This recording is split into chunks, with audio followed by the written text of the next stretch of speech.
জানাই আপনারা বৃষ্টির কারণে মাঠ ছেড়ে চলে যাননি, আর আপনাদের তরুণ নেতৃবৃন্দ তারা স্টেজ ছেড়ে আপনাদের সাথে মাঠে গিয়ে বসেছেন।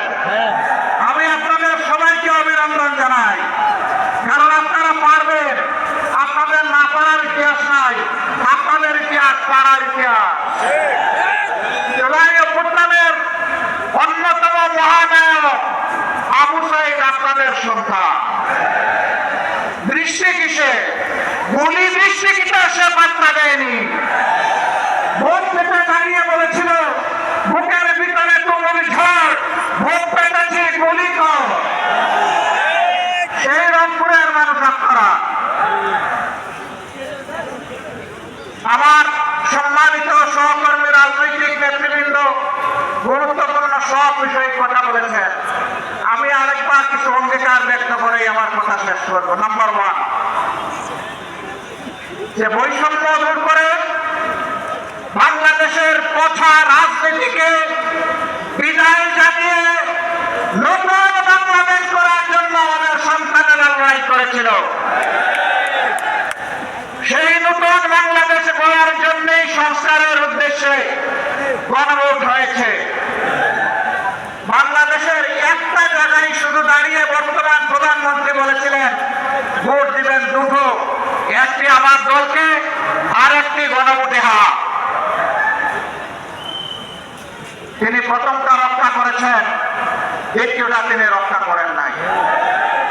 আজকে আপনাদেরকে কথা দিচ্ছি, আমাদেরকে বিভিন্নভাবে এই গণভোট বাস্তবায়নের দাবি থেকে সরিয়ে নেওয়ার জন্য অনেক কথা বলা হচ্ছে। পরিষ্কার কথা, আমরা জাতির সাথে বেইমানি করতে পারবো না। জাতিকে আমরা কথা দিয়েছি, লড়াই আমরা করে যাব, গণভোট বাস্তবায়নে বাধ্য করবো ইনশাআল্লাহ। এর থেকে একচুল পরিমাণও আমরা সরব না। এই আবু সাঈদের রক্তের রংপুরে আরেকবার এই অঙ্গীকার ব্যক্ত করে গেলাম। আমাদের দ্বিতীয় কথা, তিস্তাই অঞ্চলের মানুষের দুঃখ। আমরা নির্বাচনের আগে বলেছিলাম আমরা নির্বাচিত হয়ে সরকার গঠনের সুযোগ পেলে তিস্তার বালুচরে কোদাল মেরে প্রথমেই বাংলাদেশের উন্নয়নের যাত্রা শুরু করব।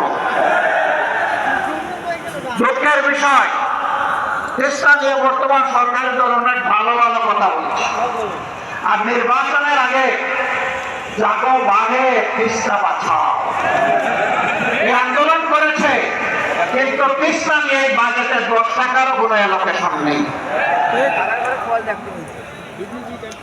আমরা আর কথার পরিজুড়ি শুনতে চাই না, দেখতে চাই না, আমরা বাস্তব পদক্ষেপ দেখতে চাই। এই সরকার যদি ব্যর্থ হয়, আগামীতে ইনশাআল্লাহ আপনাদের সহযোগিতা, দোয়া, ভালোবাসা, সমর্থন, ভোটে নির্বাচিত হয়ে 11 দল সরকার গঠন করে সেই দাবি বাস্তবায়ন করবে ইনশাআল্লাহ। বিস্তীর্ণ এলাকা জুড়ে সীমান্তে সুরসুরি দিচ্ছে প্রতিবেশী ভারত। সরকার মুখে কুলু পেটে বসে আছে। আমরা প্রতিবাদ করছি, জনগণ প্রতিবাদ করছে। শুধু প্রতিবাদ করছে না, প্রতিরোধ করার জন্য পৃথিবীর সৈনিকদের সাথে সমান তালে জনগণ লড়াই করে যাচ্ছে। আমরা এই সংগ্রামী বীরদেরকে অভিনন্দন জানাই। সরকারের মুখ থেকে এই ব্যাপারে এখন পর্যন্ত একটা শব্দ আসে নাই। আর বলে তাকে খুশি করার জন্য কোন দেখা ছাত্র আপনারা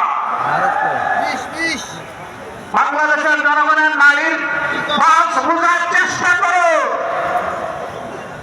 জনগণের অনিষ্ট আকাঙ্ক্ষার বিরুদ্ধে মেহরবানি করে অবস্থান নেবেন না। নেলে কি হয়, সম্প্রতি ইতিহাস থেকে সবাই সবক গ্রহণ করা উচিত।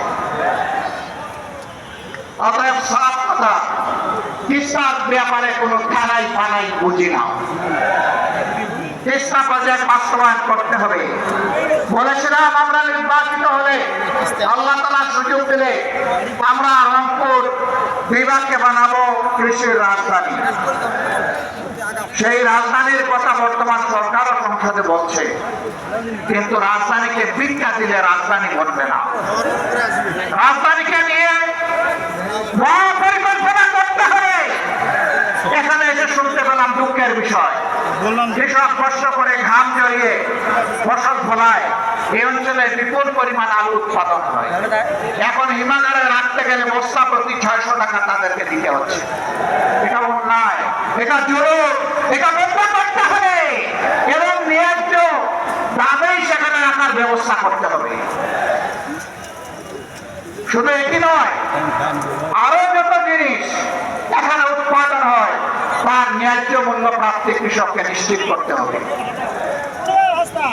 সম্মানিত ভাইরা, বাজারে দ্রব্যমূল্যে জনগণ অস্থির, সরকারের হৃদয়গুলা ঢুকে না, কারণ জনগণ তো চাঁদাবাজি করে না, তাদের তো অবৈধ অর্থের উৎস নেই, তারা ঘুষ দুর্নীতির সাথে সম্পৃক্ত নয়।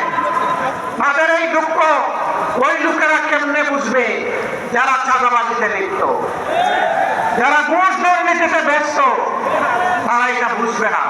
আমাদের স্পষ্ট অঙ্গীকার, ইনশাআল্লাহ সব দুর্নীতিবাজরা এক হয়ে ইঞ্জিনিয়ারিং করে আমাদেরকে হারিয়ে দিয়েছে কয়বার।